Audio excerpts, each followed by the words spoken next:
Notification వచ్చే లోపల Andhra Pradesh chief secretary ఖచ్చితంగా మారేటువంటి అవకాశం ఉందనేది విశ్వసనీయంగా తెలుస్తుంది. ప్రస్తుతం ఉన్నటువంటి చీఫ్ సెక్రటరీ జవహర్ మీద అనేక రకాల ఆరోపణలు ఉన్నాయి. జవహర్ రెడ్డి అనేక రకాలుగా ఆరోపణలు ఎదుర్కొంటూ ఉన్నారు. లాస్ట్కి ఆయన సీఎంఓ ఆఫీసులో అక్కడ డిజిటల్ సంతకాలు కూడా మ్యానిపులేట్ చేసినటువంటి అధికారులని ప్రోత్సహిస్తున్నారు అనేటువంటి ఆరోపణలు కూడా ఎదుర్కొంటున్నారు. దీంతో పాటు ఆయన వైఎస్ఆర్ కాంగ్రెస్ పార్టీకి అనుకూలంగా, జగన్మోహన్ రెడ్డికి జిల్లా కాబట్టి ఆయనకు కూడా అనుకూలంగా వ్యక్తిగతంగా చేస్తున్నారు అనేటువంటి ఆరోపణలు ఆయన చుట్టుముడుతున్నటువంటి పరిస్థితుల్లో కంప్లైంట్స్ వెళ్ళాయి కేంద్ర ఎన్నికల సంఘానికి. దీంతో జవహర్ బదులుగా ఎవరిని అపాయింట్ చేయాలి అనేటువంటి ఒక చర్చ అయితే ఇప్పుడు జరుగుతుంది. సాధారణంగా ప్యానల్ పంపిస్తుంది రాష్ట్ర ఎన్నికల కమిషన్ 3 పేర్లని. ఆ 3లో ఎవరో ఒకరిని కేంద్ర ఎన్నికల సంఘం ఎంపిక చేసేటువంటి అవకాశం ఉంది. కానీ ఇప్పుడు కనిపిస్తుంది సీనియారిటీ ప్రకారం ఇద్దరే కనిపిస్తున్నారు, 2 పేర్లే కనిపిస్తున్నారు. వాళ్ళు సిసోడియా ఒకళ్ళు, అలాగే పూనం మాలకొండయ్య. వీళ్ళిద్దరిలో ఎవరు సిఎస్ అయ్యేటువంటి అవకాశం ఉంది, ఎవరు సిఎస్గా అపాయింట్ చేస్తే బాగుంటుంది అనే దాని మీద మనం విశ్లేషణ చేసుకునేటువంటి ప్రయత్నం చేద్దాం. అసలు వాళ్ళిద్దరు ప్రొఫైల్ ఏంటి అనేది ఒకసారి చూద్దాం. సో ఈయన Sisodia, Ram Prakash Sisodia IAS, 1991 batch IAS officer ఈయన. సో ఈయన అనుభవజ్ఞులు ప్లస్ కొత్త సిఎస్ రేస్లో ముందంజలో ఉన్నారు అని చెప్పి తెలుస్తుంది ఢిల్లీ వర్గాల నుంచి కూడా. 2021లో ఏపీ గవర్నర్ స్పెషల్ చీఫ్ సెక్రటరీగా నియామకం అయ్యారు. 2021లో గవర్నర్ ఆఫీస్లో స్పెషల్ చీఫ్ సెక్రటరీగా ఆయన పనిచేశారు. ఆ అనుభవం ఆయనకి ఉంది. అలాగే 2023 ఫిబ్రవరిలో సిసోడియాను బదిలీ చేశారు జగన్మోహన్ రెడ్డి. దానికి కారణం అందరికీ తెలిసిందే. రామ్ ప్రకాష్ సిసోడియాని బదిలీ చేయటం వెనుక కారణాలు లేకపోలేదు.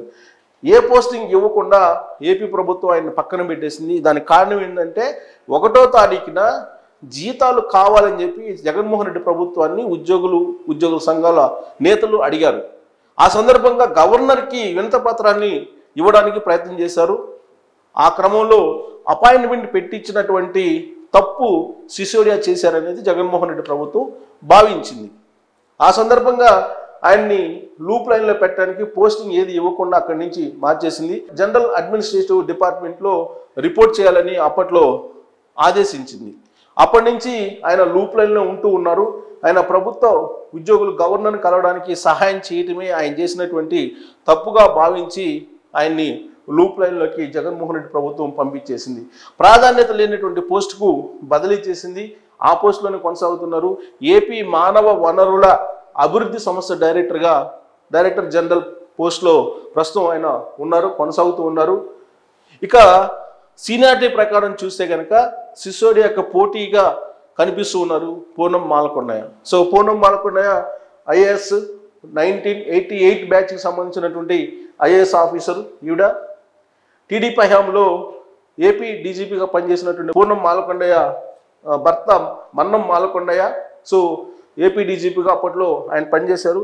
చాలా హానెస్ట్ ఆఫీసర్. మాలకొండయ్య అంటే అందరికీ తెలుసు. మన్నం మాలకొండయ్య అని అంటే ఆయన ఎంత హానెస్ట్ ఆఫీసరో పోలీస్ వర్గాల గురించి, పోలీస్ ఆఫీసర్స్ గురించి తెలిసినటువంటి వాళ్ళు ఎవరైనా చెప్తారు. మచ్చ లేనటువంటి పోలీస్ ఆఫీసర్గా మాలకొండయ్యకు పేరుంది. సో టీడీపీ ప్రభుత్వంలో పూనం మాలకొండయ్య పైన వైసీపీ అనేక ఆరోపణలు చేయడం జరిగింది. ఐఏఎస్ ఆఫీసర్గా ఉన్నారు పూనం మాలకొండయ్య. వైసీపీ అప్పట్లో బాగా ఆరోపణలు చేసింది. పూనం సిబిఐ విచారణకు డిమాండ్ చేశారు అప్పట్లో జగన్.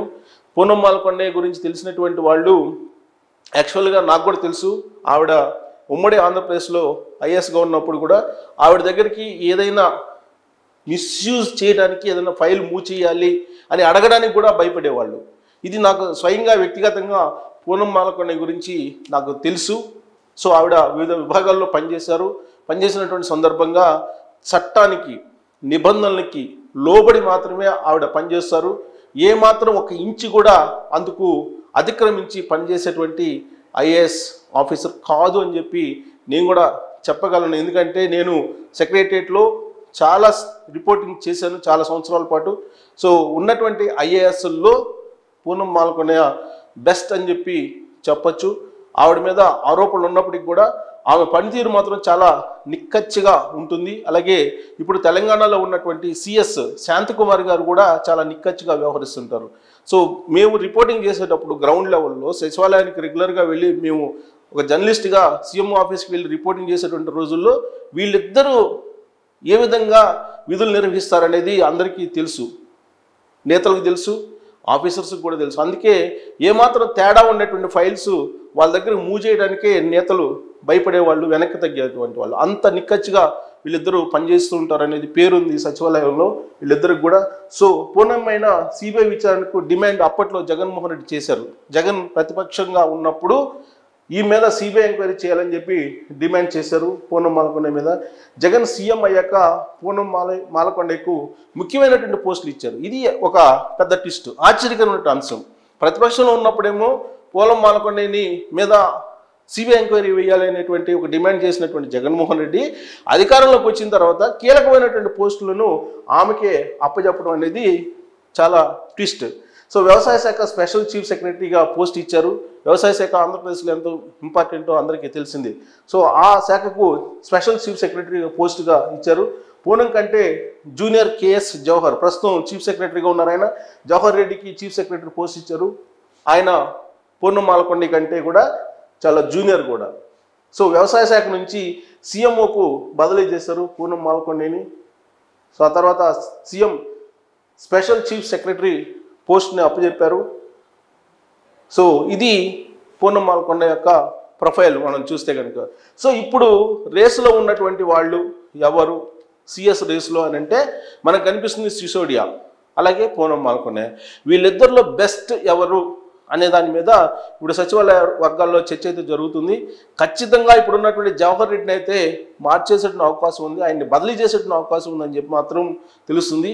నోటిఫికేషన్కి ముందే లేదంటే నోటిఫికేషన్ వచ్చిన తర్వాత 1-2 రోజుల్లోనే ఆయన మార్చేటువంటి అవకాశం ఉందని చెప్పి చర్చ జరుగుతున్నటువంటి ప్రస్తుత తరుణంలో పూనం మాలకొండ కొత్త చీఫ్ సెక్రటరీగా రాబోతున్నారా లేదా సిసోడియా రాబోతున్నారా అనేటువంటి ఒక చర్చ అయితే సచివాలయ వర్గాల్లో చాలా సీరియస్గా జరుగుతుంది. ప్రొఫైల్స్ నేను మీ ముందు ఉంచాను. వీళ్ళిద్దరిలో ఎవరు బెటర్ చీఫ్ సెక్రటరీ అవుతారు ఎన్నికల సమయంలో, ఎస్పెషల్లీ ఆంధ్రప్రదేశ్లో జరుగుతున్నటువంటి ఎన్నికలు ఏ విధంగా ఉండబోతున్నాయి అనేది కూడా మనం కొంతవరకు ఎక్స్పెక్ట్ చేయొచ్చు. మే 13వ తారీఖున పోలింగ్ జరగబోతోంది. జూన్ 4వ తారీఖున కౌంటింగ్ చూస్తాం. కౌంటింగ్ కూడా ఎలా ఉండబోతుంది అనేది. సో ఈ మొత్తం ఎన్నికల ప్రక్రియని సజావుగా నడిపేటువంటి సత్తా, సామర్థ్యం ఉన్నటువంటి బెస్ట్ ఐఏఎస్ ఆఫీసరు ఎవరు పూనం మాలకొండ లేదా సిసోడియా అనే దాని మీద విస్తృతమైనటువంటి చర్చ జరుగుతున్నటువంటి క్రమంలో వీళ్ళిద్దరిలో ఒకళ్ళు అయ్యే అవకాశం ఉందా, లేదంటే వీళ్ళిద్దరు కాకుండా మరొకరిని చీఫ్ సెక్రటరీగా నియమించేటువంటి అవకాశం ఉందా అనేటువంటి చర్చ కూడా జరుగుతుంది. అయితే సచివాలయ వర్గాల్లో మాత్రం వీళ్ళిద్దరిలో ఎవరో ఒకరు చీఫ్ సెక్రటరీగా నియామకం అయ్యేటువంటి ఛాన్సెస్ ఉన్నాయని చెప్పి చర్చించుకుంటున్నారు. ఉన్నతాధికారుల్లో కూడా ఇలాంటి చర్చ జరుగుతుంది. సో మీ ఆప్షన్ ఏంటి? మీరు ఆల్రెడీ అబ్జర్వ్ చేస్తూ ఉంటారు పూనం మాలకొండ హిస్టరీ, అలాగే సిసోడియా హిస్టరీ. ఆయన నిక్కచ్చమైనటువంటి అధికారి, చాలా క్రమబద్ధంగా ఆయన వర్క్ చేస్తూ ఉంటారు. గవర్నర్ ఆఫీస్లో పనిచేసినటువంటి అనుభవం ఉంది. చట్ట ప్రకారం ఆయన నిబంధనల ప్రకారం అనుసరించేటువంటి ఐఏఎస్ ఆఫీసర్ ఆయన కూడా. సో వీళ్ళిద్దరిలో బెటర్ ఆప్షన్ ఎవరు ఆంధ్రప్రదేశ్ చీఫ్ సెక్రటరీగా అనేది మీరే ట్రోల్స్ రూపంలో తెలియజేయచ్చు. Thank you very much.